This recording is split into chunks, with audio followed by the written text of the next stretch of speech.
معاملہ ایسا تھا کہ ہم وہاں پہ کھڑے تھے، فری قرآن بانٹ رہے تھے، اینڈ یہ لوگ آتے رہتے تھے، بدتمیزی کرتے رہتے تھے.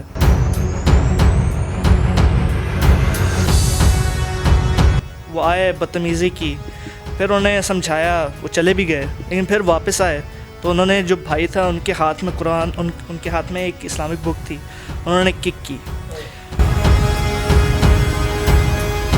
میں ان سب کا ٹارگٹ بن گیا. تو جانے کے لیے کیا، لیکن آپ ہی ٹارگٹ بنے. ہاں جی. ان کے پاس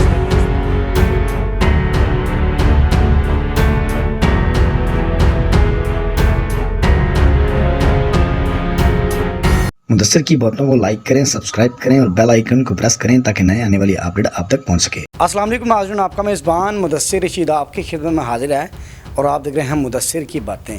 دیکھتے ہیں کہ سنتے کانوں کا میرا سلام. جی تو ناظرین، آپ نے تھمبنیل پڑھا، قیامت سے پہلے قیامت.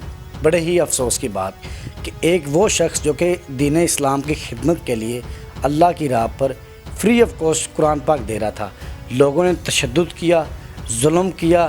میں کہتا ہوں کہ بہت تیز دھار آلہ سے وار کیا اور اٹیک کیا. ہمارے ساتھ موجود ہیں باسط بھائی، ان سے جانتے ہیں یہ معاملہ کہاں پر پیش آیا اور کیوں پیش آیا، وجہ کیا بنی تھی. السلام علیکم.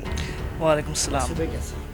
ٹھیک ٹھاک، اللہ کا شکر. باسط بھائی بہت شکریہ، آپ نے ٹائم دیا. باسط بھائی مجھے بڑی ہی معذرت بھی ہے، بڑا دکھ بھی ہے کہ دین اسلام کی راہ پر آپ بڑے اچھا نیک کام کر رہے تھے، لوگوں نے آپ پہ تشدد کیا. سر یہ معاملہ کب اور کہاں پیش آیا؟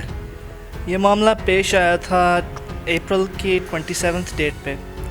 ویڈنسڈے کا دن تھا، اپروکسیمیٹلی 3:15 PM کا ٹائم تھا. اینڈ ڈاؤن ٹاؤن ٹورانٹو میں ینگ اینڈ ڈنڈاس ہے، it is the busiest intersection in all of Canada. وہاں پہ ایک بہت بڑا مال ہے، کافی لوگ جانتے بھی ہوں گے، ٹورانٹو ایٹن سینٹر. تو اس اسٹریٹ کے انٹرسیکشن پہ کافی ڈفرینٹ مذہبوں کے لوگ، کافی ڈفرینٹ آئیڈیالوجیز رکھنے والے لوگ گیدر ہو کے اپنی تبلیغ بھی کرتے ہیں، اپنی دعوت دیتے ہیں، اپنی پیمفلیٹس، بکس وغیرہ فری آف کاسٹ لوگوں کو بانٹتے ہیں.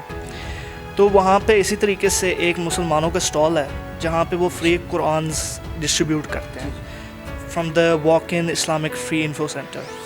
ان کی ویب سائٹ بھی ہے www.collectfreequran.org.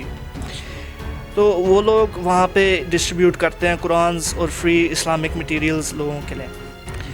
تو میں ان کے ساتھ والنٹیئر کر رہا تھا کیونکہ میری یونیورسٹی وہاں پہ بالکل ساتھ ہے. میرے تعلق ہے رائرسن یونیورسٹی سے، میں ابھی گریجویٹ ہوا ہوں وہاں سے. تو میری یونیورسٹی کے بالکل ساتھ ان کی یہ اسٹال تھی. سوری آپ کی بات کاٹ رہا ہوں، لوگوں کا یہ سوال مائنڈ میں اٹھ رہا ہوگا کہ وہ کون لوگ تھے، کیا معاملہ بنا، کیا وجہ کیا بنی، کیوں اگر صرف آپ کو ٹارگٹ کیا گیا یا جتنے بھی لوگ ادھر تھے قرآن پاک کو فری میں ڈسٹریبیوٹ کر رہے سب کے ساتھ؟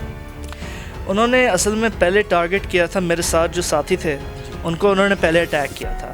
معاملہ ایسا تھا کہ ہم وہاں پہ کھڑے تھے، فری قرآن بانٹ رہے تھے، اینڈ یہ لوگ آتے رہتے تھے، بدتمیزی کرتے رہتے تھے اینڈ چلے جاتے تھے. لیکن اس دن تھوڑا ڈفرینٹ معاملہ تھا. وہ آئے، بدتمیزی کی، پھر انہیں سمجھایا، وہ چلے بھی گئے، لیکن پھر واپس آئے تو انہوں نے، جو بھائی تھا ان کے ہاتھ میں قرآن، ان کے ہاتھ میں ایک اسلامک بک تھی، انہوں نے کک کی. تو بھائی کو ظاہر ہے جیسے کسی بھی مسلمان کو غصہ آئے گا. انہوں نے کہا کہ یہ کیا کر رہے ہو، ہم تو آرام سے پیسفلی کھڑے ہو کر ہم اپنی بکس ڈسٹریبیوٹ کر رہے ہیں، ہم کسی کو فورس تو نہیں کر رہے، کسی پہ چیخ تو نہیں رہے، ریلیکس ہو کے اپنی بکس دے رہے ہیں. تو why do you have a problem? تو وہ لوگ بدتمیز قسم کے لوگ تھے، انہوں نے پھر اٹیک کیا میرے ساتھی کو. تو میں بیچ میں پھر پڑا ان کو بچانے کے لیے، کیونکہ باقی جو ساتھی وہاں پہ تھے وہ سارے بڑے عمر کے تھے، تو وہ تو اتنی زیادہ مار برداشت تو کر نہیں سکتے تھے.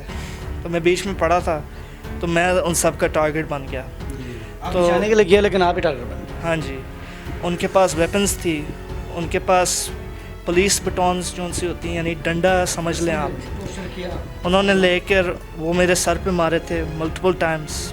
آپ تصویریں دے سکتے ہیں کس طرح تشدد ہوا ہے باسط بھائی پہ.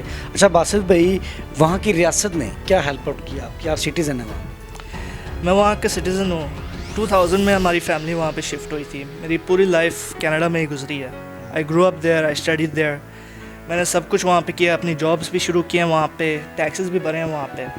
بٹ جب یہ ایشو ہوا تو ہم نے فوراً پولیس رپورٹ بھی فائل کی تھی. لیکن اب اس بات کو تقریباً منتھ ہو چکا ہے، لیکن کچھ نہیں ہوا، کوئی رسپانس نہیں. اینڈ بلکہ سب سے سیڈ بات یہ ہے کہ میں نے آج ہی میسیج کیا تھا بھائی کو کہ کوئی رسپانس آیا وہاں پہ، کچھ ہوا ہے.